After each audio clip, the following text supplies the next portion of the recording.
So Washington Post did a fact check on Bernie Sanders, and they got absolutely roasted online for being ridiculous. So this is dead serious. This is from the article. I have to show everybody.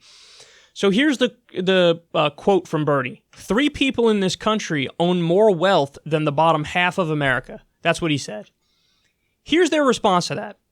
This snappy talking point is based on numbers that add up. Oh, okay, so fact check over, right? Wrong, look what they say.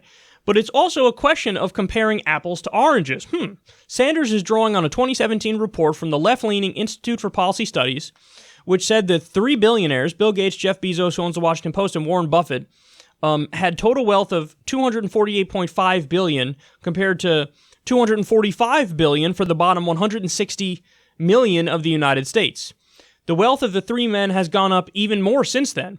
But people in the bottom half have essentially no wealth, as debts cancel out whatever assets they might have. So the comparison is not especially meaningful. We once gave Sanders 3 Pinocchios when he asserted that the 6 wealthiest people had more wealth than half the world's population. That was an even more problematic comparison, and we said at the time it was better to focus on inequality within a country.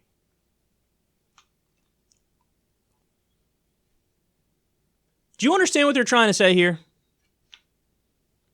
How hard they're trying to nitpick? They're saying, well, I mean, listen, bro. You really can't say 3 people in the country own more wealth than the bottom half of America, because the bottom half of America owns no wealth. Yeah, so that would mean he's correct. Somebody said on Twitter, and I was laughing at the tweet for like 5 minutes. They said, the Washington Post argument is that Bernie's point is so true that it's false. That's what they're trying to say. Why do you think that makes any... Like, yeah, but they don't have any money at all, Bernie, so gotcha. What? That would mean he's more right. What are you doing? See, guys, listen. The way that many of these outlets use fact-checking, it's not actually objective, because a lot of it is interpretation of said facts. And what you're going to get from these, neoliberal centrist corporate outlets is that's the worldview they rep. So it's a square peg, round hole type situation. They try to find ways to work backwards to say, okay, we concede on the actual facts, but in the interpretation of the facts, we disagree because we're going to nitpick you to death to try to say you're wrong because we don't like you and we don't agree with you. Now, they would swear up and down that that's not what they're doing, but I mean, can you get a more obvious case of that? I mean, this is embarrassing. Twitter lit them on fire, dog. Lit them on fire because it's so obvious that they're just stodgy old centrists at the Washington Post who are just, however they possibly can, they're just like, I don't care, shiv Bernie Sanders in the side repeatedly because we don't fucking like him. And so they write something like this, which is just a massive self-own.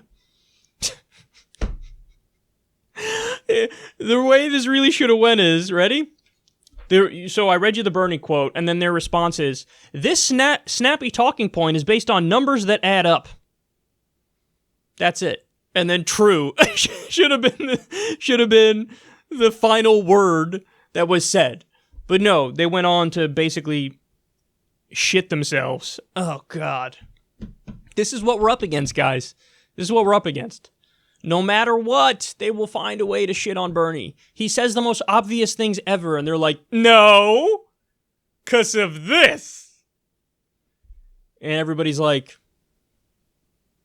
well, that's the dumbest fucking thing I've ever heard in my life. But please, proceed.